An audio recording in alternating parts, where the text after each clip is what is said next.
All right, back for the final round of FNM from Ron's Coin Collectibles and Yakima. For Yakima MTG, Jesse Munoz with Geoff Hamasaki. What's up? And Ben Stinnett. Howdy. Ben on camera again in the finals here on the left, playing his mono red deck, what we saw earlier, against Chris's Naya Boom Boom deck, which is taking down on camera both me and Daniel. So we're going to see if Ben can avenge our losses. I'll try my best to honor you two. How do you feel against... How well did you know Chris's deck going into this? Only slightly. I knew his creatures, and I knew some of his spells. Like I think I've only played it once before, and I wasn't running mono red Sly. I was actually playing blue black control, and that was rough. Yeah. So did you feel confident going in game one? I wouldn't say I felt confident. No, I feel like this is a coin toss match. Yeah. Honestly. Because we're both hyper aggressive. Yep. In our own special way. I feel we both explode with. Yeah, well, let's see it unfold. All right. So turn one, you got Fire Drinker Satyr. He fetches into Satyr Hoplite. And says go. You've got the mana. It looks like I don't have another creature to follow up. No. Are you thinking Lightning Strike here? Yeah, just because I know he has protection spells. Yeah. It allows you to get instant damage as well. And I see a Stoke and Coordinated Assault. Is that what that is in the yes. very back? Yeah. Yep. It's a 1-of in the main board. I like that card. Yeah. My old list ran 4 of them, but I decided to cut it down for more power. Sure. All right. He has turned to Favorite Hoplite. And you got a Foundry Street Denizen. You willing to go in here? That's pretty scary. He's got that red mana posted. Yeah. I don't know if he runs anything for 1 red mana in his deck that pumps. Yeah, he has the... Rouse the Mob. Rouse the Mob. That's right. That's the card. Geoff, who's favored in this matchup? I don't know. I think whoever has the most creatures. I'm not sure which deck that is. I think it's Ben's. I have 20 creatures, and I believe after seeing his deck after this FNM, he has 16. Okay. All right, so he's got turn 3, Seeker of the Way. And you're going for the Stoke here. To the face? No. Taking out the Seeker. That's smart. I can't afford him gaining that life. Yeah. It's understandable. Titan Strength allows you to attack. Oh, yeah, it's got Coordinated Assault. He's got Defiant Strike to prevent all damage that's done to the Favorite Hoplite and pump it. Get aggressive, though. Gotta show him how it's done. So that's 2, 3, so that's 6. Yes. Puts him down to 10.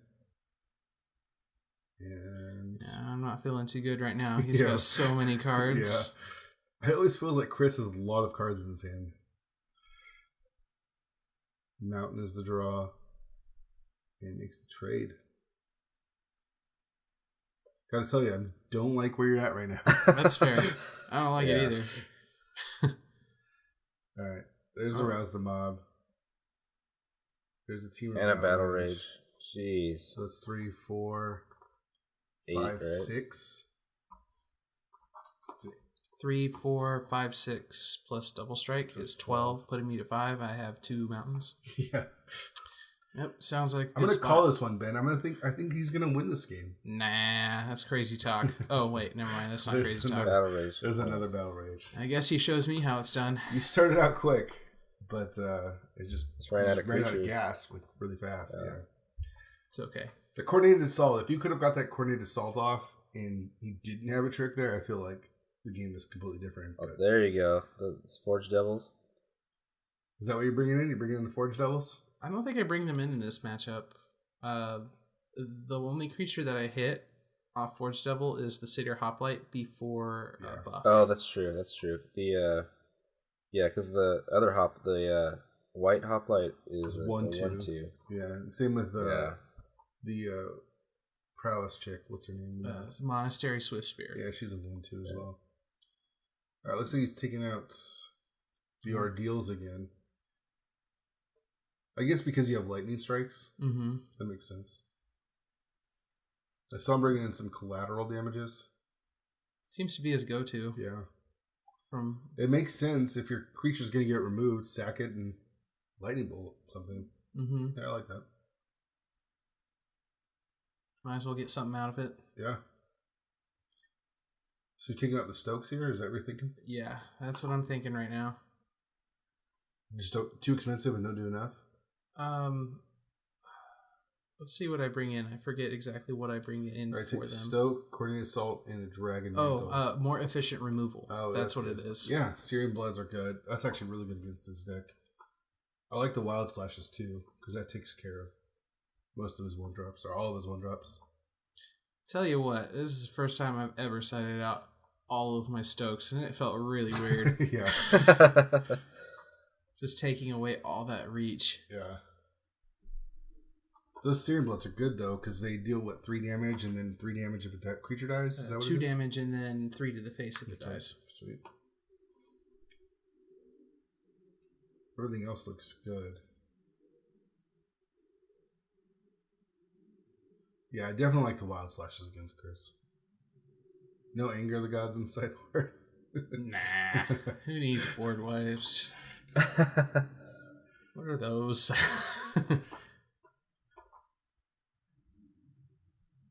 It looks like I take out some of my synergy with the Dragon Mantles just to get more targeted removal. I brought in that my Singleton Lightning Strike from the board. I like that. I mean, really, the way to beat Chris's deck is to just get rid of his creatures. Mm-hmm. Yeah, I mean, it's like whoever runs out of creatures first is going to lose. Mm-hmm. Yeah, it's the exact same thing with your deck, yeah. Get rid of your creatures, and your tricks do nothing. Like, Chris just forces me to play a different game. Like, I just want to put it all out there and just, like, swing everything sideways, but with all that spot removal I'm bringing in, I feel like I'm the control player in this matchup. That's funny. Sly control. Get there. Yeah.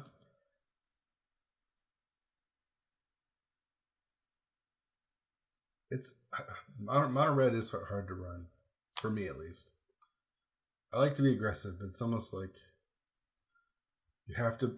It's very. If you watch Tom Ross play, it's very, very specific in how it does exactly the right amount of damage. Mm-hmm. You know. All right, so we got 2 keeps. No turn 1 from you. He's got the Swift Spear, and you got the Wild Slash on the quickness. Take out the Swift Spear. So you are playing definitely more of a controlling game here. 2 Titan Strengths, though, don't really do that. There's a Hordeling Outburst, though, so that is pretty sweet. Going into the new standard, do you like Hordeling Outburst or the Dragon Fodder better? Dragon Fodder is 1 in a red for 2. Oh, they're reprinting Dragon Fodder? Dragon Fodder is coming back. Oh man, that's cool. I didn't know that. Yeah. I didn't look at all the spoilers. So. What do you think, Geoff? What do you think is going to be running more? I still think the Hordeling Outburst is more bang for 1 card. Yeah. Even though it comes down a turn later. Yeah, I think it's worth it. I mean, you have stuff to do on turn 1 and 2 already. It's not like you're dying for a 2-drop. Sure. All right, so you played the Founder Sheet and attempted to hammerhand it. Attempts were foiled by a lightning strike. Yep. He does take a little bit of damage from his mana, and then you bring the beat. So there's 6 points of damage here. Mm-hmm. I have the other Titan Strength, but I decided to let the Titan Strength resolve before I decide to actually play the second Titan Strength. Because of the scry? Mm-hmm. Okay. And you're still deciding whether to keep it on top or bottom? I didn't see what it was. It's a Swift Spear. Oh, okay. And you like that? Mm-hmm. Just to keep building up the board? Yeah. And it also prevents me from playing the second Titan Strength on this attack, too. Because Swift Spear next turn grants me an additional point off of prowess. Yeah. I get you. Chris down to 11 very quickly. Both of these decks so explosive. Unfortunately for Chris, I think he only played that one creature on turn 1. Yeah. So, I mean, that seems to be his deck just not cooperating. Yeah, pretty much. There's a lightning strike and no creature followed up with. Basically what you said, Geoff, is just who can keep the most creatures on board. Yeah, I think so. I think that's the key. Alright, so Titan Strength, you lightning strikes. We still get the prowess trigger, so that's 4 damage here. And then he takes 1 from the Battlefield Forge, so down to 6 already. There's his second creature of the game. Looks like God's Willing. Yeah. Another Swift Spear. Another Swift Spear.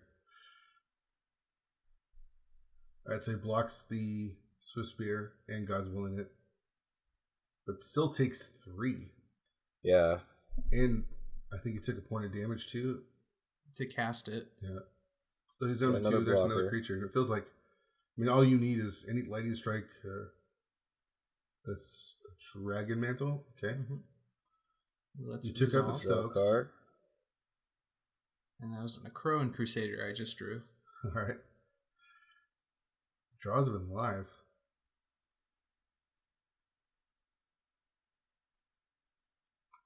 Chris actually plays it pretty well here, though. Block. Stokes the Swift Spear. Alright, so wipes the board except for his one hoplite, and you followed up with the Crusader. He goes down to 1, but again, all you need is a lightning strike or even a wild slash would do it. Yep. Or even just something to target your own guy. Oh. How about a wild slash? There you go. All right, so we get to go to game 3 in the final round. When I drew that card, I stared at it and was like, I had to make sure that I could hit a player. Yeah. It's basically it is shock. It just has the ferocious ability, which I think is what can't be prevented if you have 4 power or greater on the board. That's correct. Yeah, damage can't be prevented. Which is really good against the Hoplite. Yeah. The white one. Oh, yeah, that's right. But unfortunately, I don't foresee myself having Ferocious very often. That's true. Only if I get Perforos online, or if I play a Hordeling Outburst after I've already landed a Foundry Street Denizen. Yeah. Seems unlikely. That is true. All right. Any changes you're thinking about here? You bringing back the Stokes at all? No, I don't think I like the Stokes here. Mardu Scouts? Mardu Scouts. Let's see. I'm on the draw, so... Yeah, I think the Stokes on the draw are even worse. Oh, I think you just brought in the what was the Devils? Forge Devils? Yep. Brought in the Devils. What's the thing in behind that? Just trying to hit his turn turn 1? I don't know why I brought in the Devils now that I'm looking back at it. I think I wanted to lower my curve or something. I think bringing the Devils in this matchup is just wrong. So it hits with the Crusaders, and it hits the. That it? It hits the Satyr Hoplite. The Satyr Hoplite and the Crone Crusaders. So that's not terrible. He doesn't have a Crone Crusaders. No. So it hits the favorite. Oh, you're right. So it hits the Satyr Hoplite before Heroic Trigger, and that's it. Yeah. Yep. Yeah, I don't know how I feel about that one, Ben. I do. It's bad. Hopefully I don't draw it this game. Well, you can hit your own Crone Crusader and get the token, right? Yes. No, but that's not casting the spell, so you actually just lose your Crone Crusader. Oh. I like what you're thinking, though. I think the only advantageous play for me with Forged Devils is to Searing Blood something and then follow it up with a Forged Devil as a surprise. Yeah, 3 damage. Got you. Oh, it's dangerous, right? Because if he doesn't have any creatures, you just can't play. Yeah, it has to hit something. So yeah. All right, that was a no lander, I think. Mm-hmm. That was very fast. Let me see, 1, 2, 3, 4. Yeah, no lands. So. Oh, come on, live on the edge. Chris forces me to play on the edge. Chris keeps his 7. I've seen it. You could have got there. You just need 1 land. Yeah, come on. Out of yeah. With your Hordeling Outburst and get there. Yeah. with your 18 lands, is that right? Mm-hmm. Solid. It's like number. 1/3 lands. Yeah, there you go. They're probably all on the bottom of your library too. Sure, why not? Mountains travel in packs. Yeah. Like Siege Rhinos or Stoke the Flames.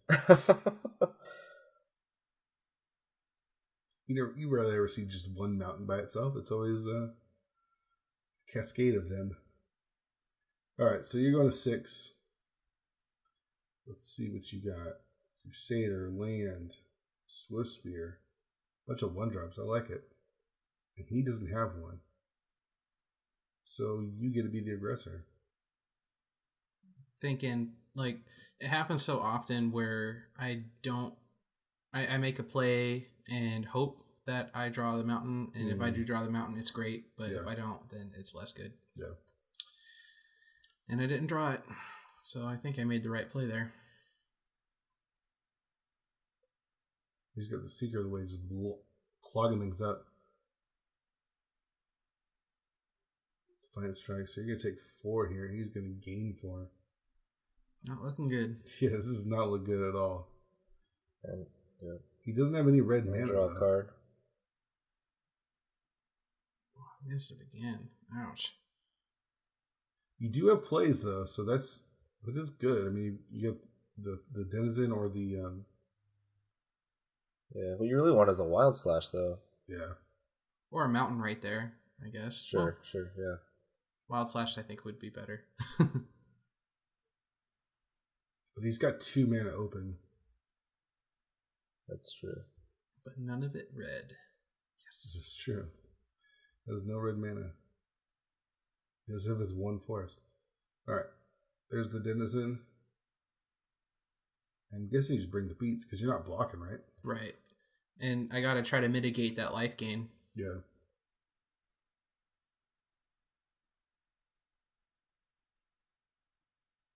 Alright, so in comes the Swift Spear. And the Crusader. Alright. Puts him down to 21. His draws have become the Immense. That's insane with the Seeker. Yeah, yes, it is. He's played 1 card, and did he fetch? So, I don't know if he did. I don't know. I can't see his graveyard. Yeah, I don't know if he fetched or not. I think he did. No. I think he took a damage from the Swift Spear early. I like where you're at though, because you have multiple attackers. Yeah, it was dominating the board with 2, 3, 4. Puts him down to 17. His draw is Teamer Battle Rage, which you can't cast. Did you just draw a pass? There's your second one. You go for the Lightning Strike? Or the Searing Blood, I mean? Either one. Is that what you're thinking? I mean, he does have the 3 mana of open. He hasn't played anything, really. I think I'm looking at the hammer hand. Well, looks like I go for the attack. It's hard to... So, if you pre-combat try to kill it, it totally negates your attacks if he has something to protect it. Right. In this case, you can still use it in response to a protection spell. Yeah. If I'm Chris, I'm probably not blocking. Yeah. So I think I make the attacks where I can trade. Okay. That makes sense. Alright, he has nothing though. Lightning Strike takes down the Seeker, and in comes 4 damage from The Swiss Spear and the little double there. There's his red mana, though. He's got Mana Confluence. And there's the Hoplite. This is really interesting now, honestly. Because you got stuck on one mana. He got stuck with no red mana. There's a Searing Blood. Yep. I just go straight for it because he didn't protect the Seeker, and he would have if he could. Sure. And he just top decks and plays it right off the top, the Mana Confluence. Yep. So I know it's safe. Well, I figure it's safe anyway. Yeah. So 6 more damage. Yeah. Oh, no, plus 3 off the Searing Blood, right? So he took... No, he was at 12. Oh, he was at 12, okay. 3 from the Searing Blood. Now he's at 3. I don't know how he gets out of this now. Yeah. He doesn't. He just doesn't draw red mana in time. Yeah. And it allows me to develop my board and get there. Ben takes it down. Good work. Good work. Thank you, sir. Avenging our losses. Glad I could do it.